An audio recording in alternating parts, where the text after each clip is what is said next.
破相论说破，苦练一生的风格可能是我执。有位上了年纪的书画家，这些年忽然把自己关了起来，不见客，不与同行往来，几乎断绝所有横向交流，画室的门一关就是好几年。外人猜测纷纷，有人说他江郎才尽，有人说他心灰意冷，只有他自己清楚，不是在逃避什么，而是在参一件事。这件事听起来很简单，甚至有点荒唐。笔墨到底有没有本性？ Hello， 大家好，我是王立杰。这位老人给我写过一段很长的话，他说自己搞了一辈子书画，长期的艺术实践与佛学印证之后，心里生出一个大疑问，书画能不能承载佛学智慧，或者反过来被佛学承载？他发现书画一旦被套进西方美学框架，就会被风格、流派、技法、名家这些概念反复切割，切到最后又会变成新的执念。在这一整套概念系统里，本我被弱化，甚至干脆消失不见。他说，看今天几乎所有作者的作品，全停留在形而下的层面，技法练得再精，也谈不上获得佛学智慧，更谈不上应用。后来他读到一部小书《破相论》，读完觉得路忽然宽了，可也是从那时起，愿意看他作品的人反而变少了。他在信里说，他很高兴。你可能觉得奇怪，这有什么好高兴的？搞艺术的人不是观众越多越好吗？我们从小接受的逻辑大概都是这样，书画家要有自己的风格，风格越独特，辨识度越高，就越说明这个人成了。翻开任何一本美术史，讲到一位大家，第一句准是他开创了什么画派，用笔有何独到之处。学画的人从小就被反复叮嘱，要早点找到自己的面貌，技法要精进，流派要清楚，个人标签要立得住，这几乎是所有创作者心照不宣的成功公式。评论家需要标签才写得出文章，市场需要签名才定得了价格，观众也需要一副熟悉的样子才能一眼认出你。这套逻辑听起来毫无毛病，因为整个艺术教育、市场、评论体系都在验证这个常识。但这位老人恰恰在这套公式里卡住了。他发现风格本该是心走到某处后自然流出的痕迹，可一旦风格变成要主动去追、去立、去维护的目标，事情就悄悄变了质。你不是在用笔墨照见自己，而是在用笔墨制造一个与众不同的自己。这两件事外表看一模一样，都是在写字画画琢磨笔法，背后的方向却正好相反。一个是从心出发，让相自然长出来，一个是先想好要什么样的相，再回头去凑一颗心。这也正是1000多年前破相论开篇就要拆解的问题。旧题说是面壁9年的达摩祖师所写，不过后来敦煌出土的一批古写本，让不少学者更倾向于认为它出自另一位同样重要的禅师神秀。这桩公案学界至今没有定论，我倒觉得这恰恰是这部论最好的注脚。字里的洞见从来不需要靠一个响亮的作者名字来撑腰。论中开篇就问，若有人真心想求道，修什么法最省要？答案就4个字，观心一法。总摄诸法最为省要。翻成大白话就是天下法门千万种，只要看住这一颗心，其他的全在里头了。接着打了个比方，心是根，一切法都是从这根上长出的枝条、花朵、果实。根壮，枝叶自然茂盛，花也开得艳。根枯了，你在枝头上再怎么绑花、缠彩带，风一吹照样掉。论里花了很大篇幅戳破当时人一个普遍的执念，以为造庙、抄经、供养这些看得见的功德才是修行。话说得很不客气，这些人不懂道理，从不往心里下功夫，只知道往外求，绕着塔一圈圈走，走到精疲力尽，这颗真心一点好处都没沾上。1000多年后，把庙换成画室，经卷换成画册，这句话竟然还成立。技法、流派、风格、名家头衔本身没有错，就像造庙抄经本身也没错，错的是一旦他们从心显现的痕迹变成了心要去讨好追逐的对象，就成了论里说的那个相。越往这些相里钻，本我反而越薄。论里还有段话讲得极妙，把布施、持戒、忍辱、精进、禅定、智慧这6度统统解成了对付6贼的功夫。眼睛贪恋美色，能不追就是布施；耳朵贪恋声音，能不纵就是持戒；一路到意根贪着妄念，能常照常醒就是智慧。他把6种向外求的功德全部收回到心的几个入口上，收回到自己身上来修。放到书画上也是同理，灵不灵某家某派，用不用某种技法，都只是外向层面的选择，本身没有高下之分。真正决定一张纸有没有分量的，是你落笔那一刻，那颗心到底有没有被外面的名相牵着走。具体怎么看守这颗心？论理的方法其实很朴素，随时觉察起心动念的那一刻，你到底是在模仿别人，还是在表达自己？这种觉察不必非得盘腿打坐，提笔的一瞬间随时可做。临摹一家笔法时，觉察一下，你是想借这支笔把心里那点感觉画出来，还是只想让别人一看就认出这是谁的路子？前者笔墨是筏，你在过河；后者筏子还没上，你已经先爱上了船票。这条路前人早就走过。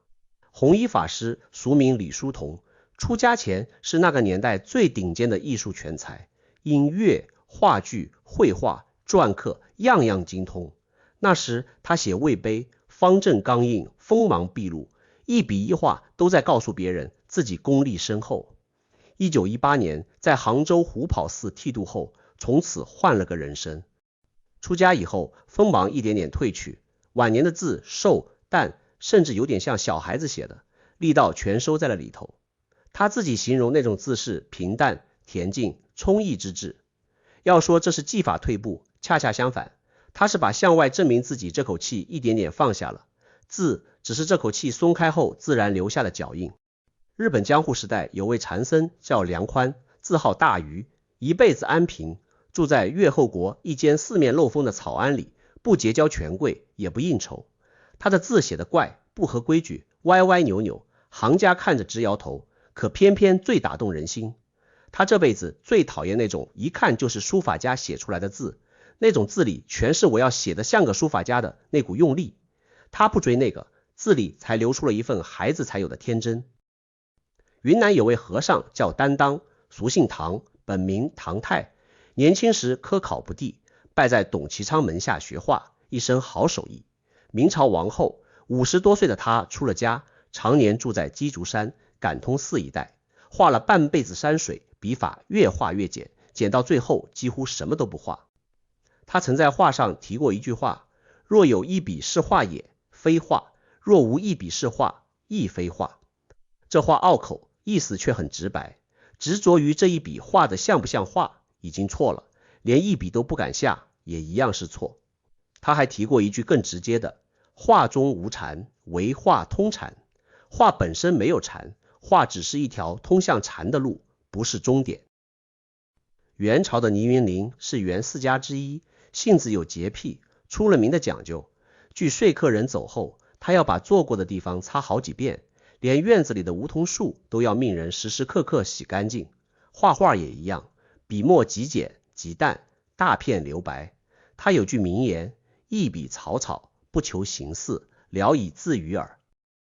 后人说的好像他很懒，其实恰恰相反，一个连桐树都要天天洗的人，怎么可能懒？他画竹子，画的从来不是竹子像不像，只是胸中那口气借笔墨写出来而已。那份洁癖和极简画风其实是同一颗心往2个方向长出的枝条。这4个人风格天差地别，一位清瘦，一位执着，一位荒率，一位极简，可他们迹象形成背后的推力一模一样，不是先定风格再填内容，而是心先到了某处，字画只是那颗心路过时留下的影子。从唯识学角度看，咱们频道讲唯识的时候详细拆过这个机制。我们心里有个莫那识，工作就是一天24小时不停的认领，这是我的，那也是我的。风格恰恰是他最喜欢认领的对象，因为风格看得见、摸得着、卖得出去，比一句抽象的我很有才华实在的多。只要说得出这是我的风格，莫那识就找到了一个体面的落脚点。可越死死攥住这个落脚点，那颗真正在观察、感受、落笔的心，反而被我的风格这个标签裹得越紧。这套机制不只发生在书画圈，这些年我看过太多创业者、品牌，也见过不少投资人自己都在这个坑里打转。大家嘴上说的都是差异化定位，打造个人标签，建立护城河，听着跟风格、流派其实是一个意思。有的创始人确实把人设立住了，市场记住了他，可公司这个本体反而越做越空，人设立起来了，人却不见了。如果你也在经营一件长期的事，听到这里后背可能会有点发凉。说实话，我自己做这个频道，天天都在跟这个诱惑打交道。观众记住的是一个叫王立杰的人设，一套讲佛学、讲认知的风格。这个风格用得好是工具，能把想说的话更有效送到你耳朵里。可一旦我开始为了维护人设而说话，为了不让观众失望而选题，人设就从工具变成了主人，我这个真实的人反而要看他脸色过日子了。这不是书画圈的专属病，任何一件事一旦被建制化、市场化、专业化，几乎注定要经历这道坎。学术圈会有，商业圈会有，说实话，修行圈也一样会有。立宗立派本身也可能变成新的一层相。破相论最狠的地方就在这里，连修行这件事本身都不放过，一样要破。回到这位给我写信的老人，他说这几年几乎闭门谢客，进入一种近乎参禅的状态。传统技法、流派、风格不再是他追求的终点，反而成了一种启示。他不是在模仿弘一、梁宽、担当、倪云林这几位前人的样子，而是透过他们迹象形成的过程，回头看那股藏在背后的推力。他说没有现成的理论框架可以套，这个探索既让他兴奋，又让他痛苦。我很理解这种痛苦，破相从来不是一次性完成的动作。今天破掉了要形成风格这个相，明天很可能长出一个新相，叫我是那个不追求风格的人。这个坑比前一个还深，因为它更隐蔽，也更值得拿出来炫耀。再看他信里那句话，读者少了反而高兴，我现在算是懂了。观众多不一定是心传出去的证据，很多时候只是香讨好了更多人。观众少也未必是心传得不远，很可能是这一次他终于没再讨好任何人，只是老老实实把心里那点东西画了出来。这种少跟质量下降的少完全是两码事，前者是法子造窄了，能载的人变少了，可船上坐着的都是真被这颗心打动的人。所以笔墨到底有没有本性，我自己的体会是，笔墨从来没有独立的本性，它的本性就是握着笔的那颗心，心在哪里，笔墨的性就在哪里。要是去找一个脱离了心单独存在的笔墨本性，就跟绕着塔求功德是一回事，方向从一开始就错了。这个问题不只是问给搞书画的人听的，你这些年打磨的东西，不管是一门手艺、一份事业，还是一个在朋友圈里维持的人设，你捂在手心里最珍惜的那个风格，那个与众不同，到底是你心自然流出的影子，还是拿来证明自己存在过的一个像？这个问题我没有答案，留给你自己坐下来慢慢想。你怎么看？欢迎在评论区说说你的想法。我是王立杰，我们下期见。